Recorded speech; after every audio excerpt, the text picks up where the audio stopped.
안녕하세요. 생성형 AI와 메타버스 시대에 비즈니스 기회 강의를 맡게 된 성세롬입니다.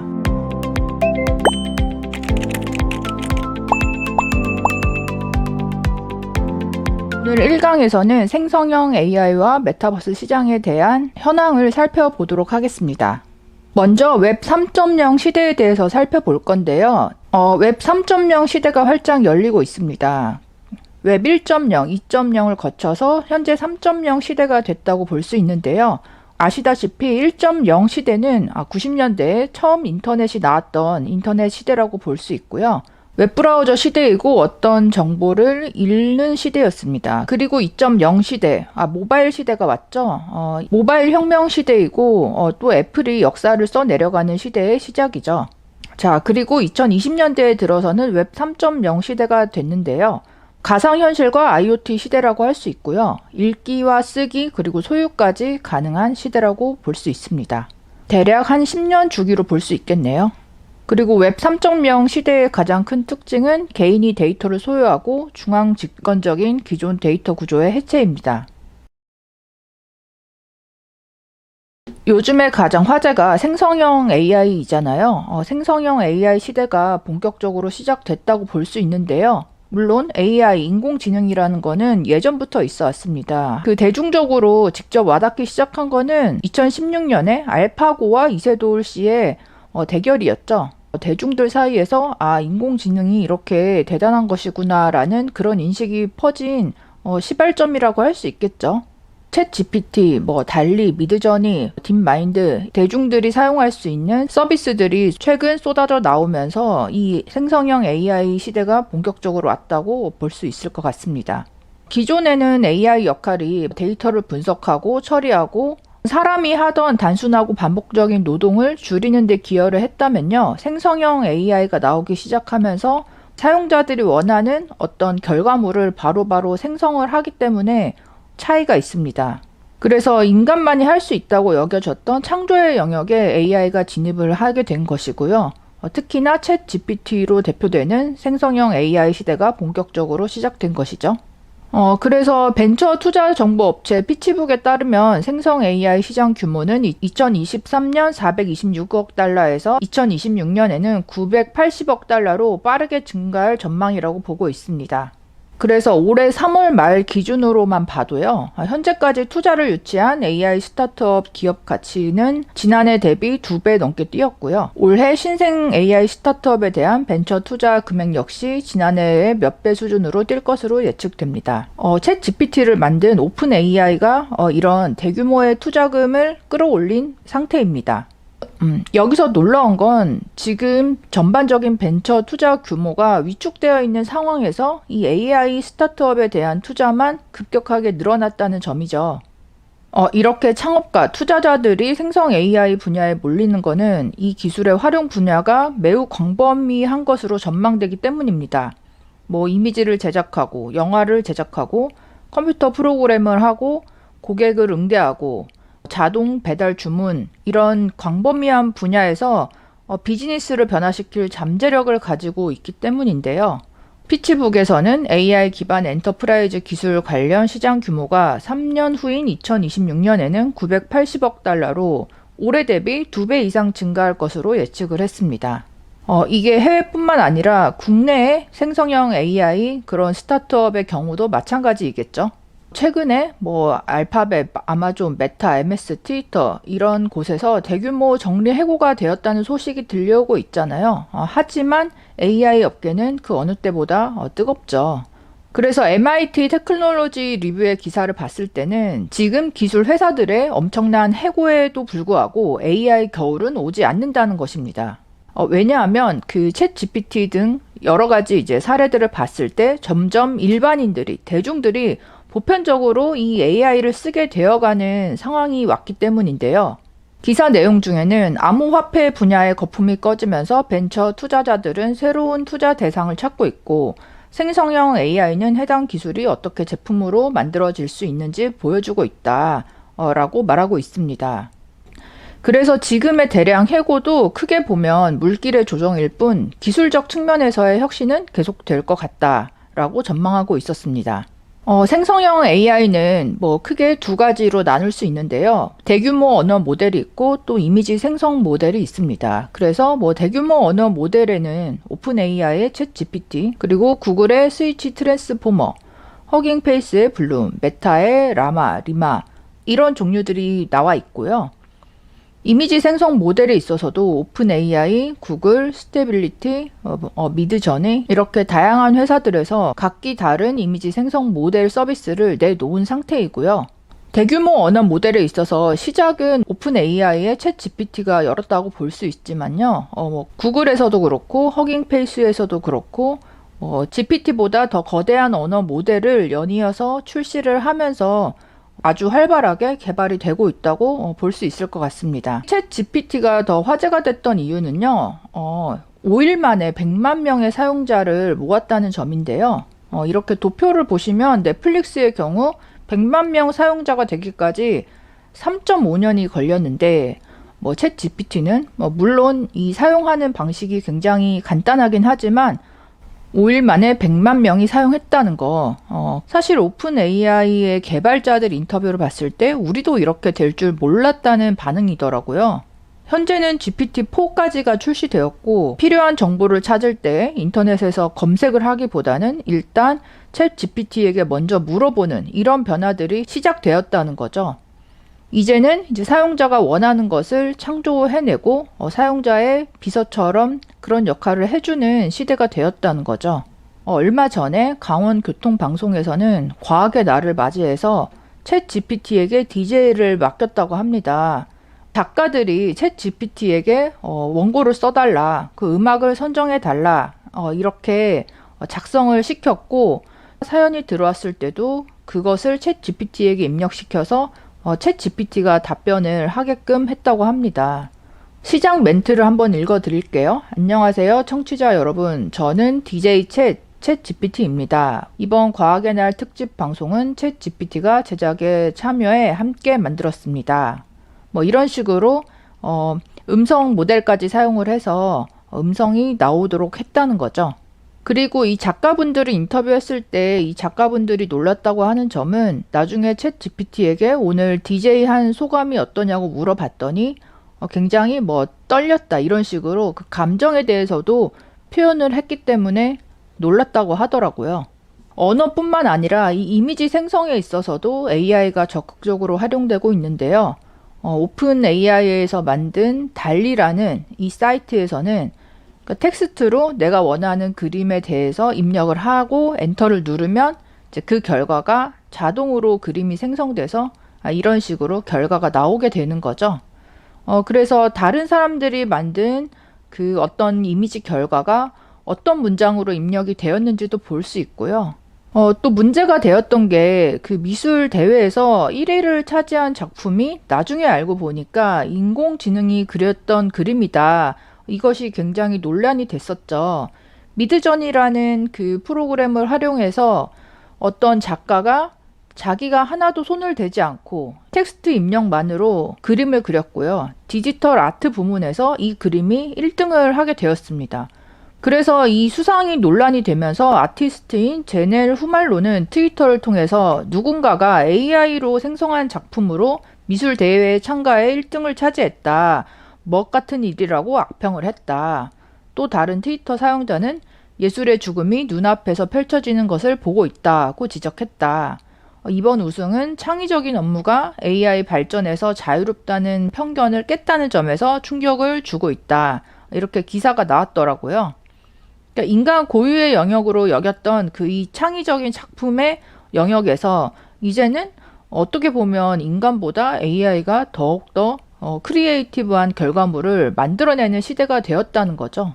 또한 미드저니를 가지고 그러니까 유명인들에 대해서 이렇게 이미지를 생성하고 그런데 너무 실사적인 그런 이미지다 보니까 가짜 뉴스식으로 이렇게 논란이 되고 사람들을 놀래키는 일들이 있었죠. 최근에는 포토샵을 능가할 이미지 편집 AI 드래그겐이 소개가 되었습니다. 아직 정식 출시된 것은 아니지만 포토샵을 능가한다는 이유를 알 수 있는데요. 정면을 바라보는 이제 사람의 얼굴에서 어떤 포인트를 잡고 마우스를 돌리면 자동으로 그 사람의 뭐 측면의 이미지가 이제 생성이 되는 거고요. 사자의 그 코와 입을 잡고 위아래로 늘렸더니 사자가 자동으로 입을 벌리는 이런 이미지가 생성이 되는 거죠. 너무나 놀랍고 신기한 기능인데 이런 것조차 이제 AI로 나왔다니, 그러면 내가 원하는 이미지 한 장을 넣고 그 입체적으로 변형을 시킬 수 있다는 거죠. 생성형 AI 서비스들이 쏟아져 나오고 있고요. 뭐 이렇게 정리한 도표를 보면 텍스트, 비디오, 이미지, 코드, 스피치, 3D, 리서치, 다양한 분야에 있어서 계속 출시가 되고 있습니다.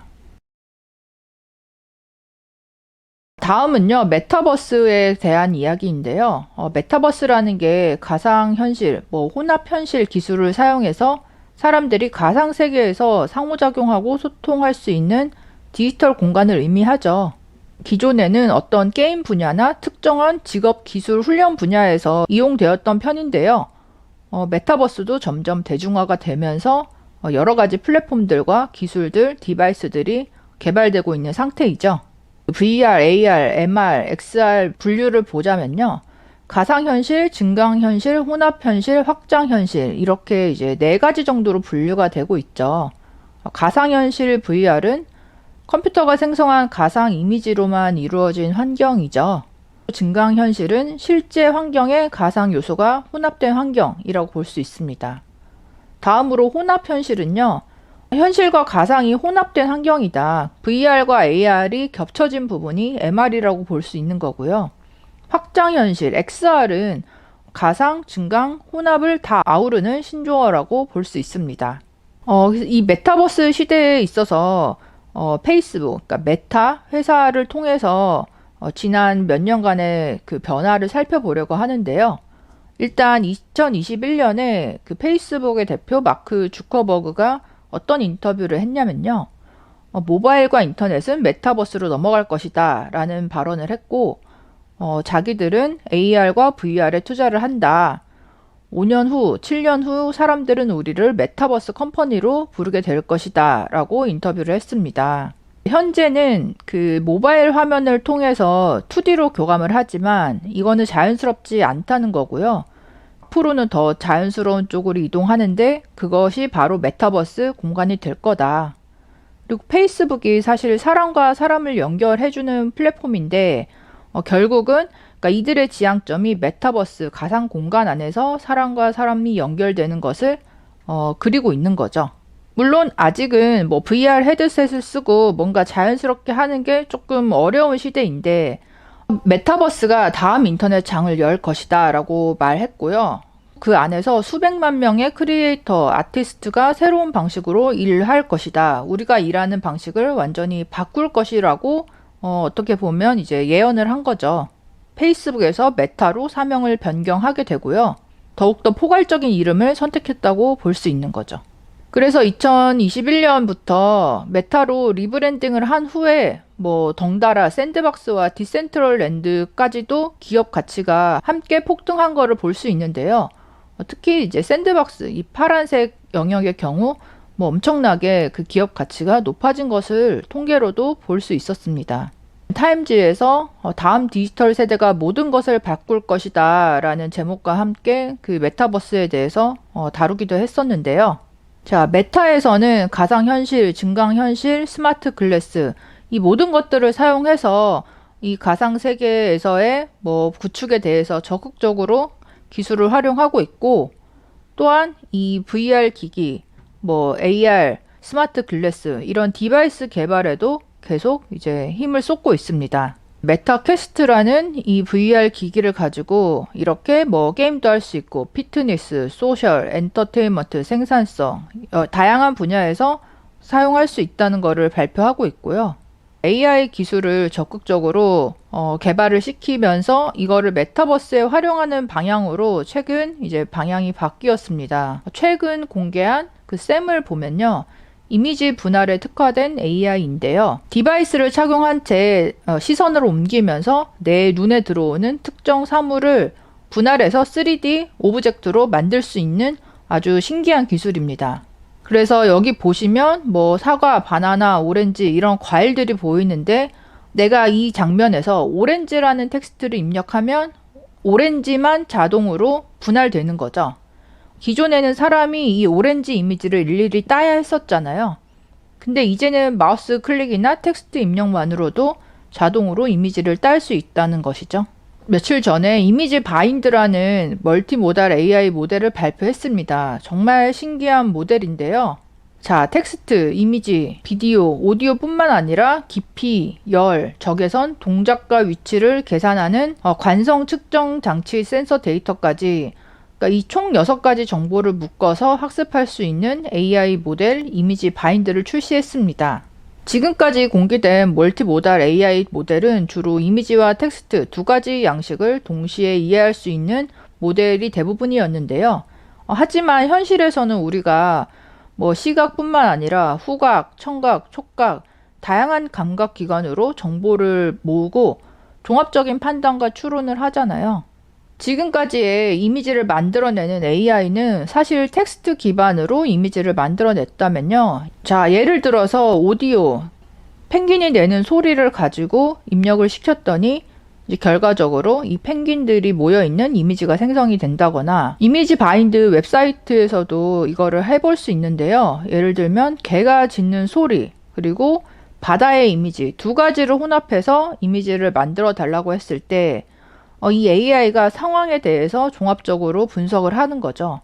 바다에서 수영하는 사람을 보면서 개가 짖고 있는 이제 이런 이미지를 생성해내는 거죠. 그래서 이미지를 오디오로 만들 수도 있고, 오디오를 이미지로 만들 수도 있고, 텍스트를 이미지와 오디오로 만들 수도 있고, 오디오와 이미지를 입력했을 때 또 이미지를 만들 수 있고, 이렇게 다양한 생성 방식이 가능해지면서 결국은 이게 몰입형 가상 세계의 아주 효율적인 개발 방식이 될 수 있다는 거죠. 이제 메타에서도 결국은 이 메타버스 안에서의 어떤 생성을 위해서 이런 모델들을 개발하고 있다는 거죠. 해석을 해보자면 이제 AI는 인간의 오감 중에 시각과 청각의 능력으로도 세상을 파악할 수 있게 되었다. 이렇게 볼 수 있고요. 닉 클레그라는 메타의 글로벌 이슈 부문 대표는 최근 어떻게 말을 했냐면 AI의 열풍이 우리의 메타버스 목표를 대체하는 것이 아니라 오히려 도움이 되고 있다. 하나가 다른 하나를 완벽하게 강화한다. 생성 AI 없이 미래의 메타버스 즐기는 사람들을 상상하기 어렵다. 메타버스와 AI의 결합에 대해서 대놓고 이야기를 했습니다. 또한 이제 애플에서도 MR 혼합현실 헤드셋을 출시한다고 발표를 했죠. 또 애플에서 디바이스를 낸다는 것에 대해서 많은 사람들이 기대를 하고 있고, 이 디바이스가 나온다는 거는 여기에 대한 어떤 소프트웨어나 그런 이제 컨텐츠까지 같이 결합이 된다는 이야기이기 때문에 올해부터 애플의 행보도 주목할 만한 것 같습니다. 잠시 이제 메타버스 시장이 죽은 것 같았지만 이 생성형 AI가 활성화되면서 다시 이제 떠오르고 있는데요. 결국은 기존의 메타버스 플랫폼에서도 생성형 AI를 적용해서 자기들의 플랫폼 안에서 새로운 창작을 경험하게 하도록 하고 있죠. 얼마 전에 로블록스에서도 그 발표된 것이 코딩이나 디자인을 해본 적 없는 초보자들도 자사의 AI 도구를 사용해서 로블록스 안에서 상상력을 실현할 수 있다. 이렇게 발표가 되었는데요. 이게 뭐냐면 빨간색의 2인용의 전륜 구동식의 컨버터블 스포츠카 이렇게 입력을 하면 입력만 했을 뿐인데 3D로 해당하는 그 오브젝트가 생성이 되고요. 그리고 이미지만 생성되는 게 아니라 내가 생성한 이 스포츠카를 타고 로블록스 안에서 달릴 수 있다는 거죠. 그래서 이렇게 메타버스 플랫폼 안에 자사의 생성형 AI 기술이 접목되면서 사용자들이 더 이제 풍성하게 어떤 창의적인 결과물들을 만들어낼 수 있다. 엔비디아에서도 Get3D라는 그 툴을 출시했는데요. Get3D는 AI 기반 3D 콘텐츠 제작의 민주화에 한 걸음 더 다가갈 수 있게 해줄 것이라고 이제 이야기를 했습니다. 2D 이미지를 넣었을 때 그거를 3D 오브젝트로 자동으로 생성을 해주는 그런 놀라운 툴이고요. 엔디비아의 대표 젠슨 황은 생성 AI가 없다면 소비자가 어떻게 가상 세계를 만들 수 있겠는가? 2D 이미지를 통한 디지털 쇼핑이 메타버스 3D 환경으로 옮겨질 것은 매우 분명하다. 메타버스가 가상회의와 다른 산업에 사용되는 것은 단지 시간 문제일 뿐이다. 입장을 발표했습니다. 최근에 메타버스 자체에 좀 회의적인 시선이 모이는 것에 대해서도 반대 입장을 분명히 밝혔고요. 산업적인 측면에서 봤을 때 메타버스와 이거를 활용한 디지털 트윈 기술은 피할 수 없는 흐름이다. 이렇게 이야기를 했습니다. 사실 메타버스가 다 3D이기 때문에 기존에는 3D 툴을 잘 다루는 사용자들만이 이 안에서 어떤 창의적인 활동을 자유롭게 할 수 있었고 3D 툴을 하지 못하는 사용자들은 다른 사용자가 만든 것을 활용하는 정도에 그쳤다면요. 이 생성형 AI가 도입되기 시작하면서 3D 툴을 잘 다루지 못하더라도 창작이 가능해졌다는 거고, 이렇게 됐을 경우에는 이 메타버스 플랫폼에서의 사용자들의 활발한 창작 활동, 그리고 이 플랫폼의 활성화가 이루어질 수 있겠죠. 그래서 결국은 이 생성형 AI 기술을 통하여서 이 메타버스 플랫폼 안에서의 창조적인 활동을 하는 것으로 초점이 맞춰지고 있다. 이렇게 볼 수 있겠습니다.